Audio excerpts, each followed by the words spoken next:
아직도 돌아오지 못한 국군이 있습니다. 바로 21세 안학수 하사의 이야기인데 못 들어왔다. 못 돌아왔어요. 전쟁이 끝나갈 즈음 안하사가 한국에 있는 고국에 있는 가족들을 만날 생각에 당연히 설레겠죠. 편지도 씁니다. 가족들이 보고 싶다. 가족들도 안하사를 만날 일을 손꼽아서 기다리고 있었던 그때쯤이었습니다. 그런데 갑자기 서울에서 안학수 하사의 부모님을 어떤 남성들이 찾아갑니다.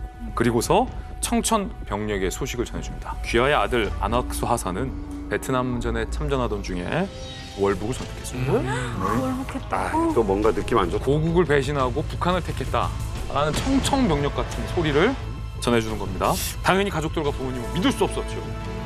심지어 6개월 뒤 서울이 아닌 평양의 방송과 신문에 아들이 등장합니다. 야. 조국과 김일성 원수님의 따뜻한 품에 안긴 나는 지금 무한히 행복하다라는 어떡해. 멘트를 평양 방송에서 날립니다. 그때 가족들의 심정이 과연 어땠을까요?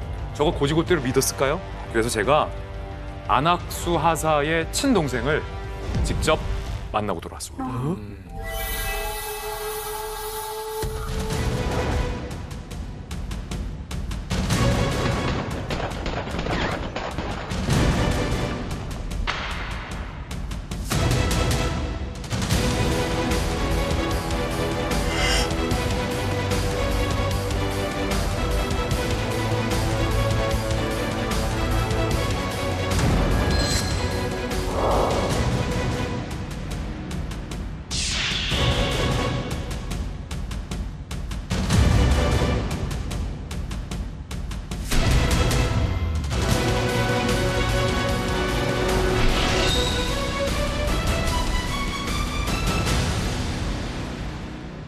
안학수 하사님이 정확히 어떻게 당시에 실종이 된 건가요? 2년 근무하고 마지막 공무 출장을 하노이에 갔습니다. 거기 가서 주로 부대 생필품하고 의약품을 수령하는 업무를 했는데 베트공들한테 포로가 됐어요. 사이공 현 호치민에서. 그래서 아마 그 사람들이 포로 수용소에 수용되었는데 제가 아침에 제가 중학교 3학년 때인데 등교하는 길에 나가다가 그 문방구 하시는 아주머니가 막 뛰어와가지고 빨리 그 문화방송 옆에 근처에 있는 방송을 틀어보라는 거예요. 갑자기 트니까 음악 소리 나오고 아버님 동부 초등학교 조장 아버님 이름 나오고 이러니까 남한 방송인 줄 알고 계속 들었어요. 근데 보니까 여기는 평양입니다 하고 이러니까 난리가 난 거예요. 형님이 평양 방송에서 뭐라고 방송하던가요? 그때 당시? 저도 들은 기억에 목소리가 우선은 꽉 잠겨 있고 자기는 배가 고파서 그 미군들이 버린 담배꽁초를 먹으면서 여기 오고 싶어 하는 북한으로 오게 됐다. 이런 식으로 뭐 어이없는 그런 그런 발표를 합니다. 그러니까 말투도 말하는 투가 아니고 원고를 읽어가는 듯한 그런 느낌을 제가 받았어요. 왜냐면 형님 말투를 제가 잘 아니까. 예. 평양에서 월북을 했다라고 방송을 하고 있었을 때 그때 기분이 어떠셨나요? 그때 그 라디오 듣고 난리가 났죠. 어머니는 바로 막 쓰러져 있었고. 졸도하셨어요. 예, 예. 저도 심장이 쿵툭쿵툭 뛰고 이것이 보통 문제가 아니지 않습니까? 정말 마음이 힘들어졌습니다. 우리가 잘못하면 이제 월북자 가족 되지 않냐 이런 막 이런 수치 같은 거 하여간 참 힘들었습니다.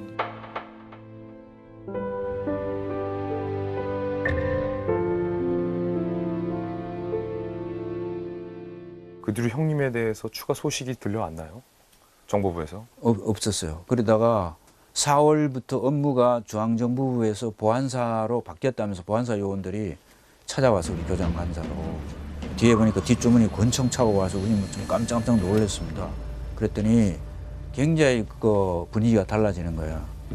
안학수는 월북자하고 대통령을 그 모욕하는 무슨 말을 했다고 뭐 그런 이야기를 하면서 뭐 처음에는 갖는 게 그 양동이를 뒤집어 씌워놓고 야 돌림빵 그래서 난 돌림빵이 뭐냐 그러니까 양동이 뒤집어 씌워놓고 앞에 한 일곱 명인가 여덟 명이 돌아가면서 때리더라고요. 그때가 몇 살이었나요? 제가 그게 고등학교 1학년 때. 고등학교 1학년을 보안사로 직접 끌고 가서 예.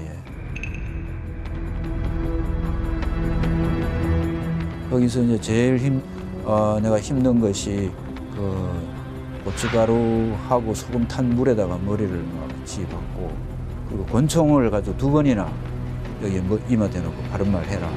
누가 접선하게 돼 있다. 내가 하나 죽여도 여기 누가 몰라 하고 정말 방아쇠를 착착착 당기는데 정말 그 기분을 지금 생각하면은 내 심장 고동 소리가 그렇게 크게 뛰는 걸 내가 그때 처음 알았어요. 너무 힘들었어요. 대금 가지고도 이렇게 협박을 가하고 그래서 지금도 제가 그걸 선각 공포증이라 이렇게 날카로운 물체를 보면은 자꾸 이렇게 내 눈을 찌를 것 같은 그런 이 정세가 트라우마가 내 머리에서 아무리 지우려 해도 안 지워져요. 안학수 하사의 동생 안용수 선생님을 제가 직접 만나보니까 아직도 고문 후유증으로 그때 이야기를 선뜻 꺼내기 힘겨워 보이시는 모습이 너무나도 마음이 안타깝습니다. 가족들이 근데 이렇게 얘기를 해요. 고문보다도 더 힘든 게 있었다. 바로 안학수 하사에게, 우리 아들에게, 우리 형에게 무슨 일이 있었는지 알 수 없다는 사실이 너무나도 괴로웠다. 진상. 힘들었다라는 거죠. 돌아온다라는 편지를 받았는데 들어온 소식은 북한을 택했다. 이게 어느 가족이 믿을 수 있겠습니까? 가족은 아는데. 뭔가 잘못됐다라고 가족들은 생각했고 특히나 그때도 그렇고 지금도 그래요. 근데 그때는 더 심했겠죠. 저 집 월북자야. 아유. 그러겠죠. 월북자 가족이야. 나는 낙인 이거를 차마 눈 뜨고 견딜 수가 없었다는 거예요. 그때 당시 청와대, 중정, 국방부, 보안사, 지금의 기무사에게 이 부모님들이 다 찾아다니면서 우리 아들의 명예를 회복해달라라는 진상 규명에 대한 민원을 제기했는데 부처들은 다른데 답변은 똑같다고요. 뭐였냐면 월북자 맞으니 더 이상 민원 제기하지 말라. 더 이상 민원 제기하지 말라. 월북 맞다라는 얘기를 우리 정부에서 관계자들마다 다 가족들에게 돌려줬다는 거예요. 자, 베트남전에서 이 안학수 하사에게 과연 진짜 무슨 일이 있었길래 당국에서 월북자가 맞다고 왜 확신을 하는 것인지 안 하사 실종 26년 만에 그 실마리가 드디어 보이기 시작합니다. 북한에서 한국으로 간첩 들여오지 않습니까? 가서 이제 전향을 하면서 여러 가지 사실 비밀스러운 이야기를 털어놓죠. 근데 뭐 전향한 이 사람이 이런 증언을 합니다. 나 안학수라는 사람하고 같이 1년 동안 생활했다. 어머. 그래서 어느 날 이 사람 안학수라는 분이 다리를 걷어보이면서 상처가 엄청 났더래요. 이거 다 내가 베트남전에서 당한 거다 이거. 그 상처 받은 거다. 어떻게 왔냐? 중국을 통해서 평양으로 왔다. 중국을 통해서 평양으로 왔다. 그러니까 북한이 베트남전에서 그 안학수를 중국을 경유해서 북한으로 평양으로 데려온 거예요. 아유. 아, 자진의 월북이 아니라 네. 분노를 통해서. 스스로 북한에 간 게 아니고 납치됐다라는 건가요? 사이공 네. 저 밑에입니다. 제일 끝에. 예. 맨 끝에요. 지금 호치민시라고 하는 게. 네. 그럼 거기서 못 가. 북부 베트남으로 가려면 얼마나 많은 남부 베트남 군대가 있을 거고 경찰이 있을 거고 미군이 있을 거고 그치. 한국군이 있을 거 아니에요. 근데 제 생각에는 호치민 루트를 이용을 해서 그래서 베트남을 통과해서 동남아시아를 통과해서 중국을 통해서 들어간 거로 보이고요. 왜냐하면 어떤 사람이 도움이 없이 호치민 루트라는 울창한 그 열대수림 같은 걸 뚫고 가지 전쟁시. 못하거든요. 그래. 그러니까 여기서 또 한 가지 이게 민족적 비극이기도 한데 여기에 제가 평양외고학원이라는 데를 다닐 때 통전부 대표로 베트남에 나가 있던 사람 아들이 우리 같은 반이었는데 네.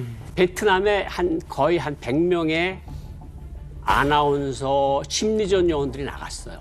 뭐가 있는가 하면 한국군을 상대로 심리전 방송을 하는 거야. 베트남까지 그리고 가서 그렇죠. 그리고 베트남 방송을. 이것도 어쨌든 또 다른 반미 전선 아니에요. 그러네. 북한으로서는.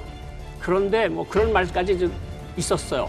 그러니까 급수에 따라 다르지만 베트콩하고 북부 베트남군한테 우리가 $3,000 주겠으니까 데려와라. 한국군을 납치해서 우리한테 넘겨라. 3,000달러씩. 이게 가능성이 제일 높아. 그렇죠. 이게 가능성이 제일 높은 거죠. 그러니까 거기서도 치열하게 남북이 다투는 과정에서 결국은 안학수 하사가 희생물이 되지 않았나. 아유. 저는 그렇게 생각합니다. 지도만 놓고 봐도 그 사람이 혼자서 갈 수가 없어요. 거기를. 귀순자의 증언이 맞다면은 이게 빨리 조사해서 아나운서를 데려와야 하는데 네. 이 가족들이 얼마나 애가 타겠습니까? 그래서 아까도 뭐 여기저기 민원을 넣어봤지만 돌아오는 대답이 굉장히 차가웠죠. 이 빨갱이 가족 주제에 왜 자꾸 전하냐. 어떡해. 당시에는 뭐냐면 뭐 납치고 이런 걸 생각하는 게 아니라 일단은 북으로 넘어가게 되면 일단 의심부터 받아요. 그러니까 나는 정말 공산당이 싫어요라고 말하면 죽지 않은 이상은 오히려 의심을 받는 그런 상황이었던 거죠. 국익 차원에서 젊은 청년들을 그것도 정말 수많은 청년들을 사지로 이렇게 몰아세웠는데 맞아요. 거기서 목숨을 걸고 싸운 본인에 대한 예우가 이거밖에 되지 않는가. 이제 씁쓸합니다. 네. 자, 어쨌든 근거를 대라. 이런 가족에게 정말 다시 한번 간절한 어떤 기회가 찾아옵니다.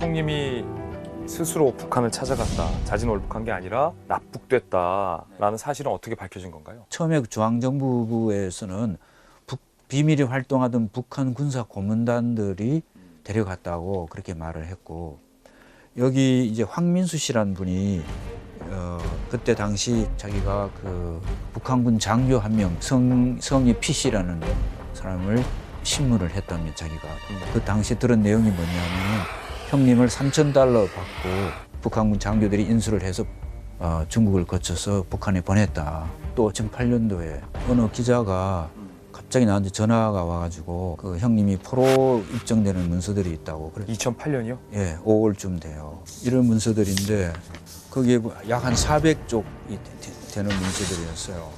내용이 뭐였던가요, 문서에? 내용이 보면은 내가 깜짝 놀란 것이 여기 69년도에 국방부 장관이 안학수, 박성열 2명은 포로니까 국제적십자를 통해서 포로 송환을 요구해달라고 외무부 장관한테 협조 공문을 보낸 게 있어요. 아니 그러면 이미 정부가 69년도 그때 당시부터 형님이 북한에 포로로 끌려갔다라는 사실을 알고서도 월북자로 계속 낙인 찍었다는 거예요? 그렇죠.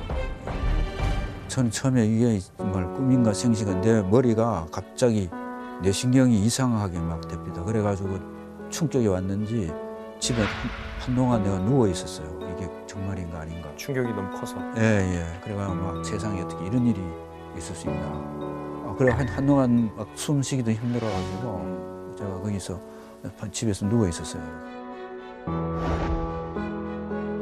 제가 동생 이제 안용수 씨를 만나서 직접 받아온 그때 당시 외교부 문건을 스튜디오로 가져왔습니다. 2가지 문건인데 겉장에는 이렇게 돼 있어요. 보시면 1969년 8월 22일이에요. 그때 당시에 작성됐던 문건입니다. 보낸 사람은 아주국장입니다. 외교부 산하에 아시아를 주재하는 아시아 주재국 국장이 방교국장에게 보내는 문서예요. 공식 문서입니다. 외교부 내부라고 겉장이 돼 있고 그 뒤에 보면 자, 1969년 8월 20일 현재 우리 외교부가 그때 당시에 파악한 실종자 명단입니다. 보면 가운데에 안학수, 하사라고 실종자 명단을 파악해 놓고 있습니다. 그런데 그 밑에 보시면 비고 상기 실종자는 포로로 확인되지 않았으나 포로로 간주한다. 그러니까 이미 아까 안하사가 평양방송의 모습을 드러냈던 게 언제였어요? 67년이었잖아요. 그런데 이 문서 작성된 시기 한번 보세요. 69년이에요. 그때 당시의 정부는 스스로 제 발로 북한을 찾아간 게 아니라 납치되거나 월북됐다는 사실을 알고 있었다는 거잖아요. 그렇죠. 안학수 가사 부모님은 그 수십 년의 세월을 어떤 심정으로 보냈겠습니까? 정부가 나라가 한 참전 용사와 그 가족에게 이러면 안 되는 거잖아요. 이 시대에 우리나라는 국시가 애국이었는데 왜 시민들이 나라를 사랑하는 것만큼 나라는 시민을 사랑 안 해줍니까? 문제는 이거예요. 당시 이제 이세호 파월 한국군 사령관이 공식적으로 박정희 당시 대통령에게 이렇게 보고를 합니다. 베트남 전쟁에서 국군 포로는 단 한 명도 없습니다. 라고 공식 보고를 했어요. 한 명도 없다고요? 한 명도 없다라고 공식 보고를 했는데 공식 보고를 했던 그 상황에도 저 문건이 지금 작성되고 있어요. 알았어요. 알았음에도 불구하고 은폐를 한 거죠. 어쨌든 세월이 흘러가지고 저 사실이 이제 문건이 공개가 됐잖아요. 네. 그래가지고 2008년도에 정부 합동조사단이 베트남 현지에 가가지고 조사를 해요. 2008년이요? 2008년도에. 야. 그럼 명백히 이제 국방부가 잘못을 한 거지 않습니까? 그럼 우리 잘못했다라고 인정을 사과해야지. 해야 되는데 납북됐을 개연성이 아직 높다. 통일부에 납북자 판정을 넘기겠다라고 끝까지 책임을 남한테 넘기는 모습을 보입니다. 결국 통일부에서 납북자 판정 심의를 통해서 안학수 하사 납북자로 인정을 합니다. 아.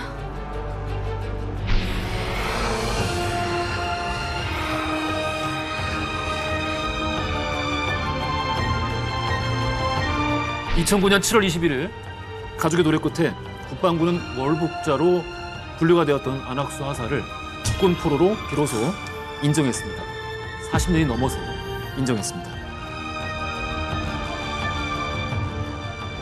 그 이후에 혹시 북한에서 형님이 어떻게 지낸다라는 소식을 접하신 게 있나요? 이 한창 이제 탈북인들이 오기 시작했을 때 저도 이제 탈북민을 좀 돕는 일을 좀 했어요. 왜냐하면 형님 그 행방을 좀 알고 싶어가지고 평양에 오래 나이 든 사람 평양에 살다가 온 사람들 물어보니까 안학수 하니까 안 돼요. 그래서 형님이 75년 말에 이제 탈북을 평양은 탈출을 했어요.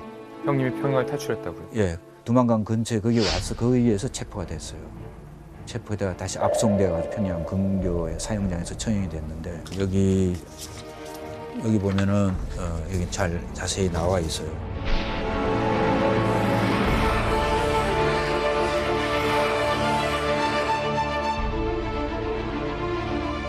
그러면 이걸 가족한테 통지를 한다거나 국방부 나름대로 조치를 취해야 되는데 알고서도 이거 그대로 은폐해놓고 아니 76년도에 보안사가 이미 알고 있었어요. 형님이 탈출하려다 붙잡혀서 처형됐다는 사실을 알고 있었고 예, 예.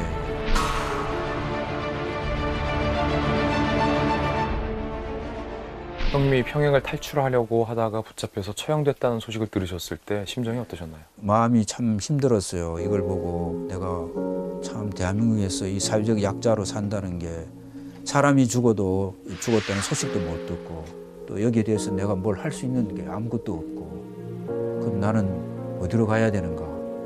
자꾸 그런 마음이 힘들기만 하고 자꾸 우울증이 반복적으로 자꾸 심하게 오고 마음이 더 힘들어졌어요.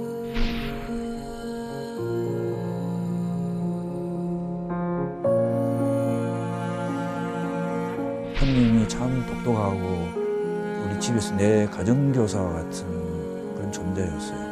나한테 많은 걸 가르쳐주고 뭐 하여간 내가 뭐 어릴 때부터 모르는 거 있으면 형님이 숙제 어떻게 하는 거 시험 공부 우리 집에 그게 장난 노릇도 하라고 했고 나한테 많은 걸 이렇게 가르쳐준 형님이 나하고 제일 가까워서 우리 오형제 중에서 그리고 방송국에서 연락 오고 그러면은 또 더 형님이 이제 생각이 납니다. 나고 그래서 내가 소설 지금 내가 구상하고 있는데 하얀 비둘기라는 형님 상징으로 하얀 비둘기로 그래서 그 글을 한번 남기고 싶습니다.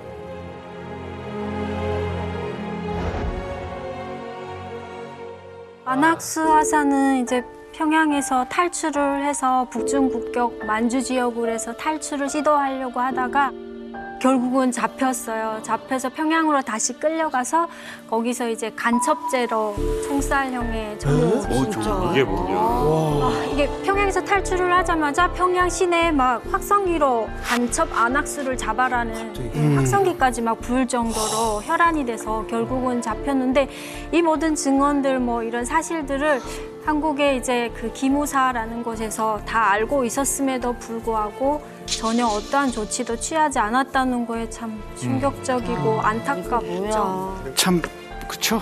미국 같은 경우에는 자유주의 국가 아니겠습니까? 개인을 굉장히 중시하고 그리고 항상 원칙이 뭐냐 우리는 적진에 우리 학원 한 명이라도 남겨놓지 않는다. 맞아요. 이런 게 있고 그렇기 때문에 그런 조국을 위해 싸울 수 있는 거잖아요. 이랬는데 우리 같은 경우에는 완전히 국가주의적 관념이에요. 그러니까 쉽게 말하면 개인은 국가를 위한 도구다. 너희들 쓰였지? 그다음에 돌봐주지 않는 거죠. 근데 우리는 그냥 넘어가지만 이 가족들은 얼마나 답답하겠습니까? 그럼요. 2009년까지 그 멍해를 지고 살았던 겁니다. 또 본인은 어떻겠어요? 넘어가가지고 원하지 않는 생활을 하고 그렇지. 있다. 어떤 감옥에서 벗어날까 생각을 했을 거 아닙니까?